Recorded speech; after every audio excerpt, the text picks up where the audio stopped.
Greetings. My name is Brother Leroy Shabazz. I'm about to fall out of my chair. I'm a disaster program practitioner. Oh man, it's been an interesting morning. Hey, look, I'm a disaster program practitioner here in the city of Cincinnati. I've been trying to do a video today. It's been just one problem after another. So I'm gonna just throw a string of little things together real quick, like bloopers, some outtakes. Hopefully you get a good laugh out of them. Good points in some of them. But again, I'm Brother Leroy Shabazz. I'm in Cincinnati, Ohio. Want to throw a quick shout out to Chicago. Disaster preparedness is no joking matter. Actually, the reality is that there's some major disasters that are expected to happen. I got a website, ceCERT5.com, ceCERT5.com. I got some videos on there. I got Janet Napolitano, who was the former Homeland Security Secretary, who said that Cyber 9/11 is imminent. Talking about the power grid failure. And Ted Koppel, I got a quick one on him, about 7 minutes. He's talking about the power grid failure, wrote a book on it, cyber attacks. These are realities. So it's not a joking matter. I'm gonna come back to trying to do a video in a few days from now. Today's September the 19th, 2018, September 19th, 2018. I'm at New Prospect Baptist Church here in Cincinnati, Ohio, where our CERT team, our community emergency response team, is located. You can go to our website, ceCERT5, and find out a little about that. What I need to do right quick is bring your attention, because I'm a student in the Nation of Islam under the leadership of Minister Louis Farrakhan. So in 2010, he told us to make sure that what happened to Katrina never happened again. So since 2010, a lot of us has been getting busy in different communities trying to deal with disaster preparedness. So this program, CERT, I'm not going to go real deep right now, but the CERT program actually happened in 1985 for those of us in the Nation of Islam. Minister Farrakhan was in Mexico. He had this vision, which is one of the major moments in the history of the Nation of Islam for our learning and our actuality process on who we are and how we perceive things. But anyway, he had this vision in September the 17th, 1985. And September the 19th, 1985, there was a great American earthquake, a great Mexican earthquake. And during that earthquake, people were killed trying to help others. So the whole concept of CERT came from that particular earthquake in 1985 because people were dying. And so the government of Mexico, I guess, trained people to do certain things and know certain things, how to do like search and rescue, how to triage people till help arrive. And that was where the CERT program came from. And so I find it to be a valuable program based on the fact of obvious facts, but at the same time, the students in the Nation of Islam have a lesson that says who makes rain, hail, snow, and earthquakes, and that's made by the Son of Man. So there's cause and there's an effect. There was an earthquake and there was a program that came out of that. And then down the line in 2017, September the 19th, 32 years later, exactly 32 years later, in 2017, there was another great Mexican earthquake. I find that to be significant because it also was a kind of a reminiscence to the earthquake in '85 where CERT started. But at the same time, in 2017, the Trump administration changed what's called the National Incident Management System, where they took disaster preparedness off the top shelf and came with what they're going to do or response in reference to disasters. So I'm looking at that and I'm thinking that this is some very significant, spiritually significant stuff. Real quick, I want to bring your attention to the board, to the screen here, and I wanted to share with the Nation of Islam, and hopefully this message will get all the way to the minister, that this particular letter here, and I don't know if you can zoom in on it, but in 2016, because I've been working, I had several CERT training classes that I completed, but in 2016, this was the year that I accomplished, I believe, what the minister wanted to be done.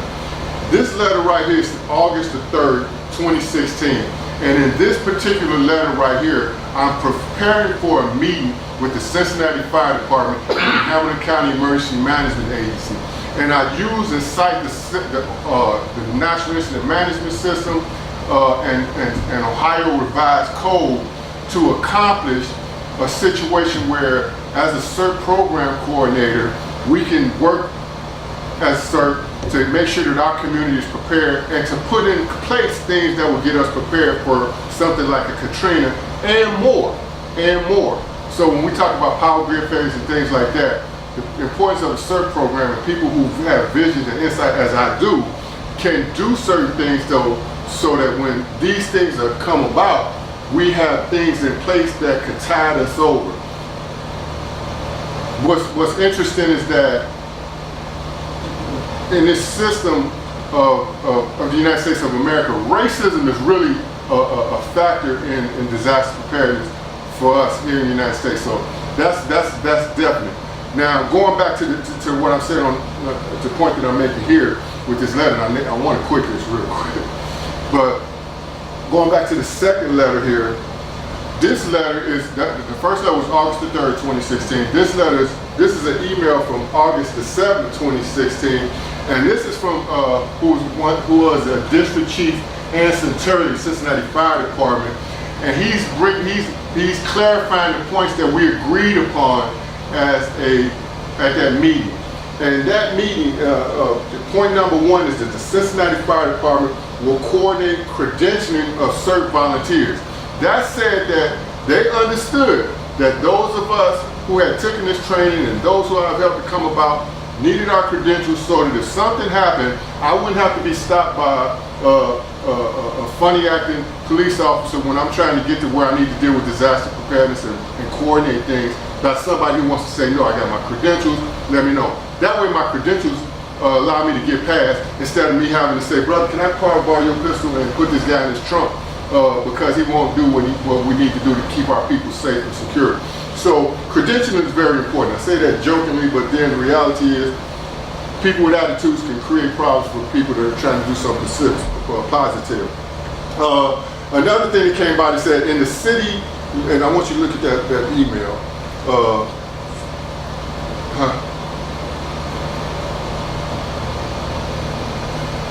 Okay, in the city EOP, it says in the city, okay, you can't see it. I understand you can't see it necessarily. But it says in the city emergency operation plan, it will mention that during the response to recovery, the city will work with the neighborhood councils during disaster response and recovery. However, there will be no mention of specific neighborhoods. Again, the CERT program should be connected to communities and their leadership. Another point that they made, that the Cincinnati Fire Department will engage CERT when working on ESF, Emergency Support Function 6, which is mass care, which is important because the communities need to know how they're going to help their own people. Of course, you have the Red Cross, who has a congressional mandate to feed and shelter a population during a disaster. But there's also the community that can put in place other things that would just augment what the Red Cross would do, because sometimes the Red Cross don't show up and do what they need to do in particular cases. So what I wanted to do right here, and I didn't mean to spend this much time doing it, is point out that I believe I accomplished something specific to what the minister said by creating an organization called CERT. I didn't create the organization, but I utilized a program called CERT, which came about 2 days after the minister's visions in 1985, the CERT program. And I use this program to make sure that black communities and persons in black communities can take this training, get involved with dealing with disaster preparedness for your own community, because racism is in the mix. I deal with ham radio operators, and I'm the only black guy in a lot of meetings. And these ham operators pat me on the back for trying to do something for my community. And they clearly tell me that they know. These are experienced white guys who know that our community is going to be off key when a power grid failure takes place. And some of the white guys that I deal with, some of these guys out here are straight rednecks. who will shout, keep the powder dry real quick, because they're not trying to deal with Negroes who don't know how to save food or get prepared when the, as they call it, the zombie apocalypse taking place. And I ain't talking about no monsters. I'm talking about people who just ain't prepared because black leadership hasn't told them to be prepared. Now let me tell you something real quick. The Honorable Minister Louis Farrakhan has told us to make sure that the black community knows they need to be prepared for major disasters. What you see happening now is nothing compared to what's coming through the United States of America. Why do I say that? And let me finish with that point. When I teach disaster training, there are three things that I have to teach. I have to teach in reference to what disasters are. There's disasters that are natural disasters, natural disasters, you know what natural disasters are, earthquakes, hurricanes, tornadoes. And there's technological disasters, which are your chemical spills, your plant explosions. And then there's intentional disasters, which are considered war and terrorism. They don't tell me to teach you that divine intervention is a reality of disaster preparedness. But everybody knows about Sodom and Gomorrah, everybody knows about these stories, but you're not supposed to be taught that in a necessarily CERT program. But the reality is that there is a God, and he does intervene in the affairs of nations. So with that being said, I'm through with the seriousness of it. Let me do this. I'm in Cincinnati, Ohio. I can't say I don't like black people in Cincinnati. I can't say that. But I got a problem with black people in Cincinnati. So what I need to do just to help myself out to think straight and to be able to do a better presentation is I would like to play some softball. And for those, this is a Chicago softball. This is what some other cities use as a softball. The Chicago softball, you don't need no gloves. You just come on out, play some softball. I got a bat, a ball, an extra softball. I'm at New Prospect Baptist Church. Today is the 19th, on the 23rd, which is Sunday. If there's anybody from Chicago and Cincinnati who wants to come out and play some picnic, play a little softball, please come out, because I got a problem with these brothers in Cincinnati. But if you're a brother in Cincinnati or a sister in Cincinnati who wants to come out and play some softball, come on out. So we can play some softball, talk about some things, kind of create maybe a bond. My number is 513-225-0522, 513-225-0522.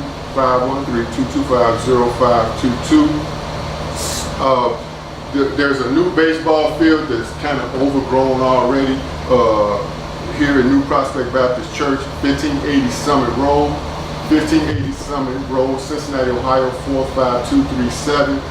Please, if you're from Chicago, especially if you're from the projects, because I'm from the projects, I'm from the Dearborn Homes. And there is nothing like the fact that when I grew up in the projects, I knew that I could roll with some brothers. There was a time when I could roll 50 deep if we needed to go take care of a problem, with no problem. And these are the kind of brothers that I would rather, if the power grid gonna go out, if it's gonna get ugly, I want to go down with some brothers from Chicago.